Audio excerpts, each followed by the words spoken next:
Bismillahirrahmanirrahim. Assalamualaikum warahmatullahi wabarakatuh. Alhamdulillah wassalatu wassalamu ala nabiyyina Muhammadin sallallahu alaihi wa ala alihi wa ashabihi ajma'in. Amma ba'du. Alhamdulillah, Bapak, Ibu-ibu rahimankumullah jami'an, jemaah Masjid Al-Mahkamah, Mahkamah Agung yang saya cintai karena Allah Subhanahu wa taala, dari jemaah salat zuhur. Dengan izin Allah Subhanahu wa taala, Allah permudahkan kita untuk bisa duduk bersama mengkaji qala Allah wa qala Rasulullah sallallahu alaihi wasallam di bulan Ramadan, ke-13 Ramadan. Pada kesempatan kali ini kita akan mengkaji satu materi, satu topik dengan judul merasakan indahnya Ramadan. Perlu diketahui bahwasanya semua syariat Islam itu adalah indah. Bahkan Nabi SAW bersabda, Innallaha jamil yuhibbul jamal. Sesungguhnya Allah itu maha indah, menyukai yang indah-indah. Dan syariat Islam semuanya adalah indah, termasuk puasa adalah indah. Dan juga dikatakan Syekhul Islam Ibnu Taimiyah rahimallahu taala bahwasanya semua syariat Islam adalah nutrisi bagi hati kita dan badan kita. Badan kita menjadi indah, hati kita menjadi indah melalui nutrisi yang ada dalam syariat Islam. Seandainya hati ini dipenuhi dengan penyakit, maka tubuh kita bakal rusak.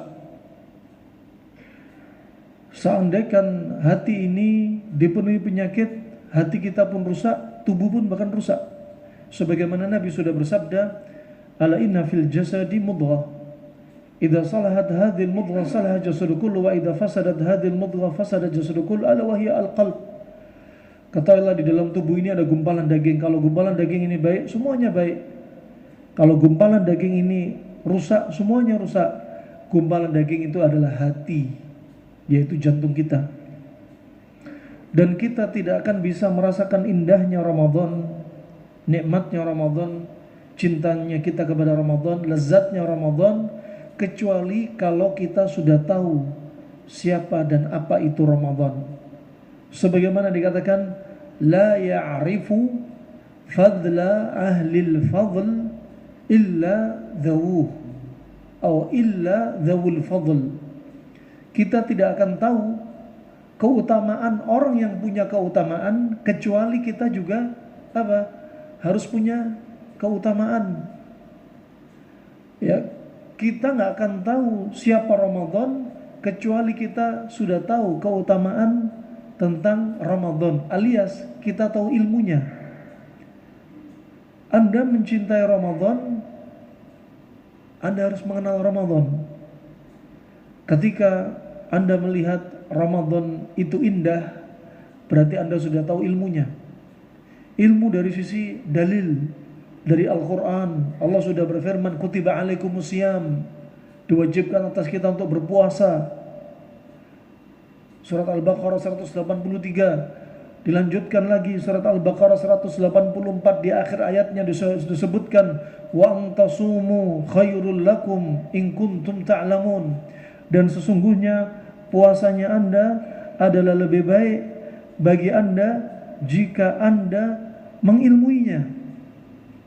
Kita bakal tahu tentang Ramadan lebih baik bagi kita jikalau kita mengilmui Ramadan. Kita bakal tahu Ramadan, kita bakal tahu puasa ketika kapan? Ketika kita merasakan puasa lebih baik bagi kita daripada kita banyak makan, daripada kita banyak minum, maka puasa lebih baik. Taunya puasa itu lebih baik ketika kapan? Ketika kita tahu ilmu tentang puasa, tentang Ramadan, tentang syariat puasa. Juga Anda perhatikan dalam surat Al-Baqarah ayat 185 juga. Di akhir ayatnya juga Allah berfirman, yuridullahu bikumul yusra wala yuridu bikumul usra. Allah menginginkan untuk Anda kemudahan. Allah tidak menginginkan untuk Anda kesusahan, kesulitan.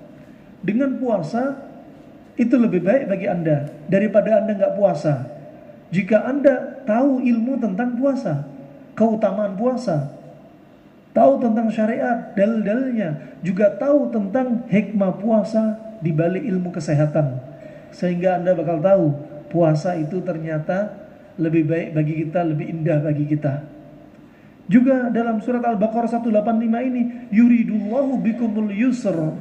Allah menginginkan kemudahan dan Allah tidak menginginkan kesusahan untuk Anda. Dengan puasa Allah ingin mudahkan Anda dari apa?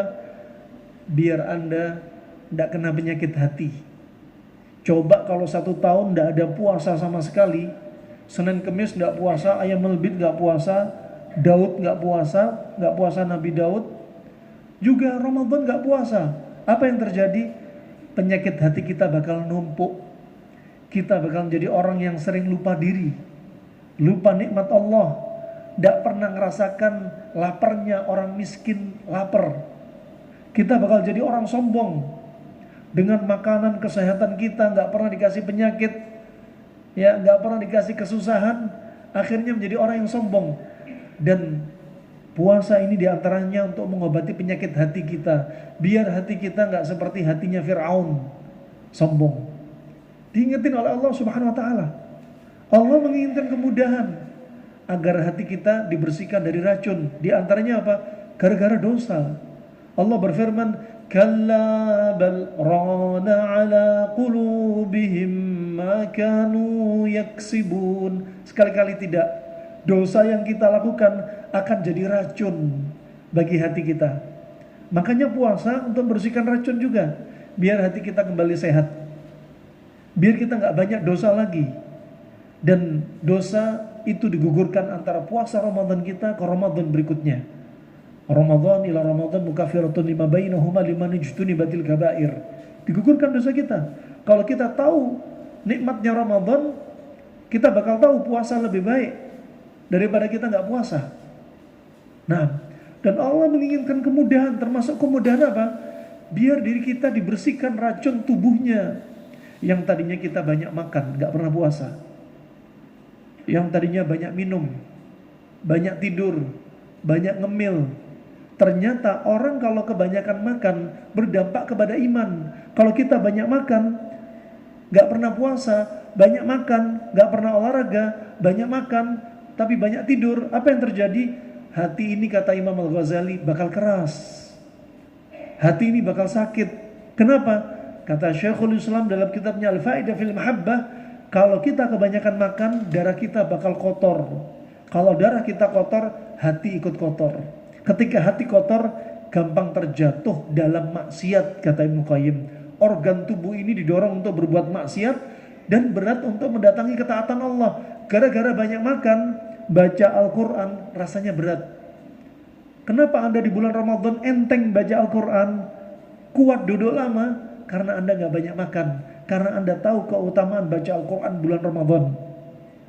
Kenapa di bulan Ramadan Anda kuat tegak lama salat tarawih sampai selesai 1 jam salat tarawih minimalnya? Kenapa Anda kuat? Karena Anda gak banyak makan, tubuh enteng. Kenapa di bulan Ramadan banyak orang melangkahkan kaki ke masjid dibanding salat 5 waktu di luar Ramadan? Karena badan Anda enteng, hati Anda juga enteng. Selain Anda tahu keutamaan Ramadan, Anda juga gak banyak makan, gak banyak minum. Kenapa Anda ringan infak sedekah di bulan Ramadan? Karena hati Anda sedang tidak banyak makan, tidak kotor, tidak banyak dosa. Saat itu tangan Anda ringan untuk ngeluarin harta, infak sedekah. Dan Anda meyakini sebagaimana hadis Nabi, afdhalu sadaqah sadaqatun fi Ramadan. Sebaik-baik sedekah adalah sedekah di bulan Ramadan. Jadi Anda merasakan indah. Nabi juga bersabda, dawau mardakum bis sadaqah. Obatilah penyakit Anda dengan sedekah. Anda merasa enteng, nyaman. Ya Allah, indahnya sedekah di bulan Ramadan. Ingat hadis tadi. Ya Allah, hati ini terasa enteng kalau kita gak banyak makan, gak banyak minum. ketika di bulan Ramadan. Maka Anda merasakan apa? Indahnya Ramadan. Fa inna rahmanakumullah jami'an barakallahu fikum. Anda merasakan indahnya Ramadan ketika Anda tahu ilmunya.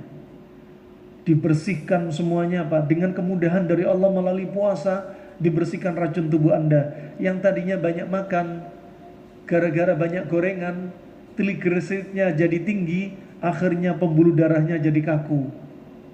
Gara-gara banyak santan, gara-gara banyak daging, gara-gara banyak lemak, tapi gak diimbangi makanan sayurnya lawannya, kemudian LDL-nya tinggi, kemudian timbullah plak di pembuluh darah.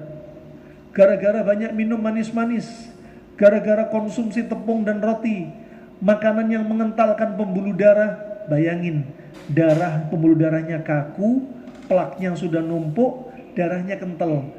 Satu saat akan menyebabkan penyumbatan pembuluh darah. Kalau terjadi stroke, bisa stroke hemoragik, pecah pembuluh darah. Kalau sumbatan di saluran tubuhnya, ada sumbatan, darah numpuk di satu titik, akan menyebabkan tumor, kanker, dan benjolan gara-gara sumbatan. Minimalnya Anda merasakan darah Anda sudah kental ketika kapan? Sudah ngerasa kebas, kesemutan, sering ngantuk, badan terasa berat, naik tangga ngap, jalan 10 meter sudah sesak. Ketahuilah Anda perlu dikoreksi makanan Anda. Dengan puasa dibersihin. Ketika sebelumnya plak di usus Anda numpuk, dengan puasa dibersihin. Ketika sebelumnya permisi buang air kecil Anda kadang dipenuhi dengan kapur-kapur, warnanya permisi pipis agak keputihan, ternyata banyak kapurnya. Dengan puasa dibersihin. Ketika paru-paru Anda penuh dengan dahak, dibersihin dengan puasa. Dan kata Ibnu Qayyim, puasa adalah terapi yang terbaik untuk membersihkan kelembapan dan kotoran-kotoran yang numpuk di dalam tubuh. Dengan puasa ternyata sel yang tua dibuang, diganti sel yang muda, yang dikenal dengan reaksi autofagi. Maka pada saat itulah resep awet muda Anda ketika Anda nggak banyak makan, ketika Anda menjaga pola makan, ketika Anda nggak membiasakan makan sampai kenyang, ketika Anda tidak biasa sering ngemil, ketika Anda sering puasa, saat itulah resep awet muda Anda. Ternyata sel tumor dan kanker dilepas. Makanya yuridullahu bikumul yusr. Allah menginginkan kemudahan untuk Anda. Allah nggak menginginkan kesusahan untuk Anda. Sebaliknya kemudahan. Bahkan ketika orang sakit, Allah tidak menganjurkan orang sakit untuk puasa. Allah berfirman, "Faman kana minkum maridan aw ala safarin fa'iddatun min ayyamin ukhra." Barang siapa ada di antara Anda yang sakit, yang bebannya memberatkan, Anda safar, bebannya memberatkan, maka hendaknya puasanya diganti hari yang lain. Saat itu Anda jangan puasa. Ini menunjukkan, kata Ibnu Qayyim, penjagaan kesehatan Anda. Allah nggak ingin Anda yang sakit tambah sakit gara-gara dipaksa puasa. Allah nggak ingin Anda safar, yang safarnya memberatkan diri Anda. Setelah safar sampai tempat tujuan, Anda sakit gara-gara maksain puasa. Akhirnya Ramadan beberapa hari kemudian Anda nggak bisa puasa. Ini menunjukkan apa? Al-himyah, penjagaan dari Allah melalui syariat. Nah, farahimakumullah jami'an, ketika Anda tahu ilmu tentang Ramadan dari dalil Al-Quran, juga Nabi bersabda dari hadits Ibnu Umar, bunilal Islam ala khamsin, puasa dibangun di atas 5 perkara alias rukun Islam. Anda perhatikan dalam rukun Islam itu juga menunjukkan indahnya syariat rukun Islam. Disebutkan Imam Al-Mawardi dalam kitabnya Adabud Dunya wad Din, bagaimana indahnya coba. Kalau ada orang non-muslim untuk masuk Islam ringan, simple, cukup dengan mengucapkan syahadat. Asyhadu an la ilaha illallah wa asyhadu anna Muhammadar Rasulullah. Dengan syahadat. Syahadat ini untuk memanifestasikan ikhlas kita, tauhid kita kepada Allah, untuk menafikan semua kesyirikan. Wa asyhadu anna Muhammadar Rasulullah, menunjukkan Anda ittiba, Anda mengikuti Nabi SAW dan menafikan segala sesuatu yang tidak diajarkan Nabi. Di sini menunjukkan syarat diterima amalan sebagaimana syahadat, ikhlas dan ittiba. Jadi dengan lisan seseorang yang non muslim untuk masuk Islam simple, ringan, sehingga apa? Gak ditakut-takuti dengan beban yang berat. Kemudian naik bebannya. Rukun Islam yang kedua, salat. Pada sholat ada apa? Ada keindahan syariat, yaitu apa? Ucapan dan gerakan. Ucapan berupa zikir-zikir khusus dalam sholat, dan gerakan-gerakan khusus dalam sholat. Ditambah bebannya setelah masuk Islam. Kemudian ditambah ada juga zakat. Ya, dan kenapa zakat nggak menjadi rukun Islam yang pertama? Disebutkan Imam Al-Mawardi, karena apa? Tabiatnya manusia itu bakhil, kikir, pelit, medit. Seandainya zakat menjadi rukun Islam yang pertama, bakal banyak manusia nggak mau masuk Islam. Makanya diakhirkan setelah apa? Syahadat, kemudian salat. Dalam riwayat puasa terlebih dahulu. Kemudian terkait puasa, ternyata di dalam puasa yang semuanya rukun Islam ini terkandung padanya. Dari lisan di bulan puasa, lisan juga ditambah dengan apa? Selain ada sholat juga, banyak zikir juga banyak baca Al-Quran. Makanya bulan Ramadan dijuluki Syahrul Quran. Nabi SAW bersabda, Al-Qur'an siyam wal Quran yasfa'ani lahu yaumal qiyamah. Puasa dan Al-Quran itu sebagai syafaat di hari kiamat. Di dalam bulan Ramadan, di dalam puasa juga demikian. Ada syariat tadi seperti rukun Islam yang kedua, salat. Ditambah salatnya, bukan fardu rawatib saja, tapi ada salat tarawih. Ditambah. Berikutnya di bulan Ramadan ada semacam, bayangkan tadi ada rukun Islam zakat. Di bulan Ramadan kita dianjurin banyak infak sedekah, terkumpul di bulan Ramadan. Ya, jadi penyakit fisik kita dibersihin. Ya, makanya Nabi bersabda, afdhalus sadaqah sadaqatun fi Ramadan. Sebaik-baik sedekah di bulan Ramadan. Dan sedekah infak ini untuk apa? Mengobati penyakit kita. Nah, terkumpul obat di bulan Ramadan. Dengan baca Al-Quran, hati kita jadi tenang. Ala bidzikrillah tatmainnul qulub. Bukankah dengan zikir kepada Allah hati Anda tenang? Indah Ramadan, indah puasa ini. Nah, kemudian Anda di bulan Ramadan hati tenang. Kemudian Allah berfirman, wa nunazzilu minal qur'ani ma huwa shifaa'un wa rahmatun lil mu'minin. Al-Quran diturunkan Allah sebagai obat. Anda sedang membaca Al-Quran sebagai obat bagi Anda. Gugurin dosa, obat hati, obat roh, obat jiwa. Nah, juga termasuk obat penyakit fisik. Orang kanker aja dibacakan Al-Quran bisa sembuh. Orang gila dibacakan Al-Quran bisa sembuh. Anak autis hiperaktif bisa sembuh. Orang kena autoimun dibacakan Al-Quran bisa sembuh. Bukan hanya penyakit sihir saja, tapi Al-Quran juga penyakit psikis dan fisik. Kemudian di bulan Ramadan Anda banyak sholat. Allah berfirman, wasta'inu bis sabri was salah. Jadilah Al-Quran, jadikan sholat dan sabar penolong bagi Anda. Nah, juga Allah berfirman, inna salata tanha 'anil fahsya'i wal munkar. Di bulan Ramadan ada salat tarawih. Ketika Anda banyak salat tarawih, berarti Anda semakin dicegah dari perbuatan keji dan mungkar. Nah, bulan Ramadan zikir pagi petang Anda juga semakin rajin. Ini semakin lezat, semakin nikmat. Jadi, bagaimana merasakan indahnya Ramadan?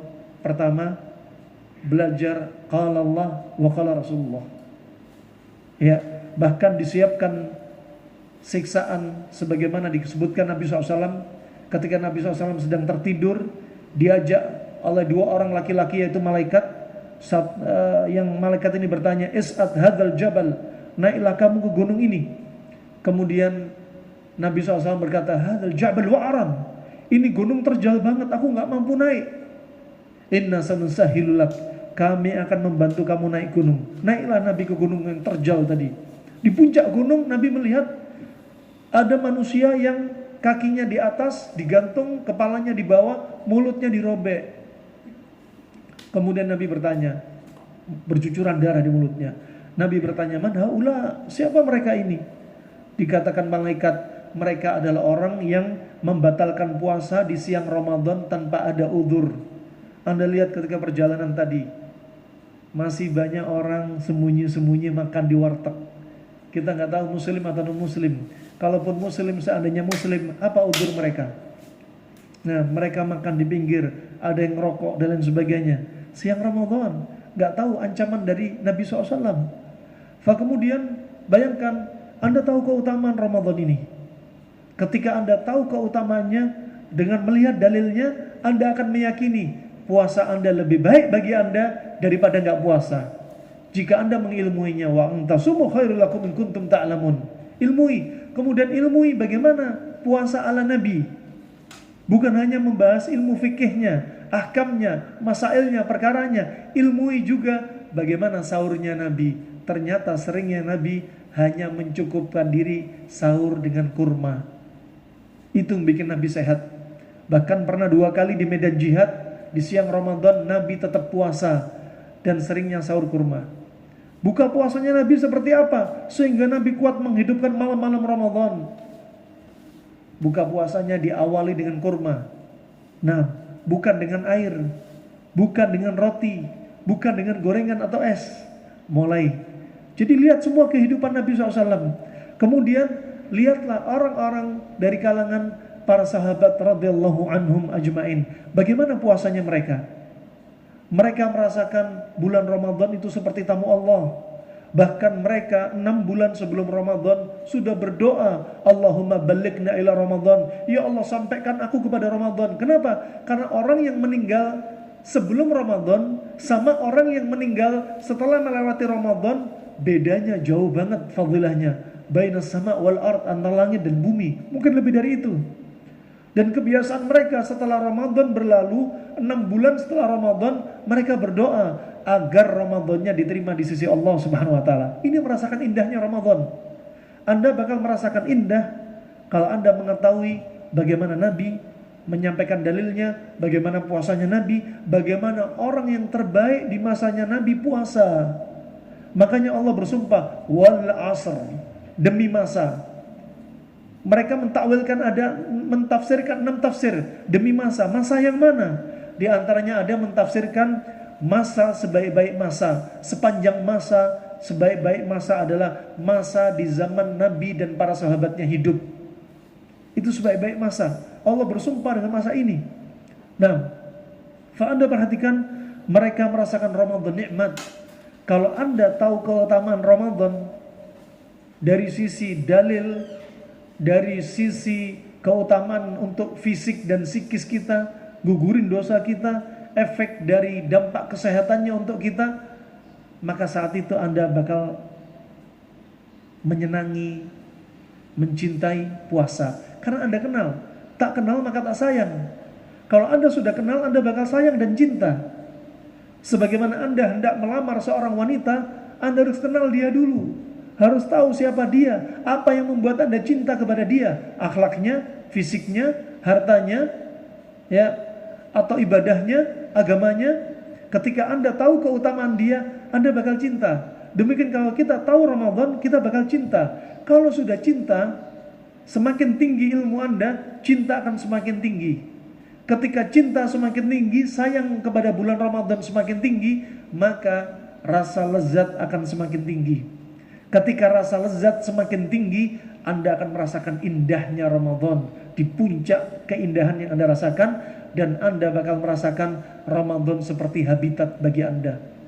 Sebagaimana Anda sholat, kalau Anda merasakan lezatnya sholat sebagai habitat Anda gak pengen imam taraweh pengen cepat selesai, pengennya dibaca surat panjang-panjang, nikmat, dengernya enak, artinya menyentuh hati, buat hati takut, ya, buat kulit merinding. Anda gak pengen si imam cepat salam, gak ingin. Sebagaimana di bulan Ramadan, Anda masuk malam 1 Ramadan, itu sebagai habitat Anda. Kun kasamak fil bahr, jadilah seperti ikan di lautan. Ikan, katakan Anda sebelum masuk Ramadan seperti ikan. Ketika malam 1 Ramadan, Anda dilepas di lautan, di sungai, di akuarium. Saat itu Anda mengarungi lautan, sungai atau akuarium dengan nyaman. Karena apa? Merasa itu habitat Anda. Ketika dekat 1 Syawal, Anda merasa sedih karena bakal berpisah dengan habitat Anda. Seolah-olah Anda bakal diambil dari habitat Anda, dari air, laut, kolam, atau sungai. Anda nyaman ketika di bulan Ramadan. Ketika nyaman, kemaksiatan banyak berkurang, diri kita atau lingkungan kita. Ketika Ramadan Anda merasa nyaman ketika apa? Melihat orang ramai di masjid, orang ramai lomba-lomba infak sedekah, orang ramai melihat ada orang baca Al-Quran, Anda merasa iri, tapi iri ghibtah, iri yang menunjukkan kebaikan. Gara-gara dia baca Al-Quran, Anda ikutan.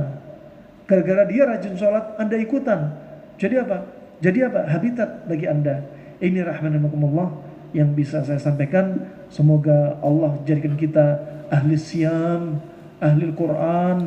Juga semoga Allah ampuni semua dosa kita. Semoga Allah istiqomahkan kita, Allah mudahkan kita untuk mendatangi semua ketaatannya, Allah mudahkan kita untuk menjauhi semua larangannya, dan semoga Allah jadikan Ramadan madrasah bagi kita, dan ketika Ramadan sirna dari diri kita, kita bisa tetap istiqomah mendatangi semua ketaatan sebagaimana bulan Ramadan kita datangi semua ketaatannya. Jika ada salah ucap dari saya, harap dimaklumi. Jika ada benarnya dari Allah semata. Wabillahi taufiq wal hidayah. Subhanakallahumma bihamdik asyhadu an la ilaha illa anta astaghfiruka wa atubu ilaik. Wassalamualaikum warahmatullahi wabarakatuh.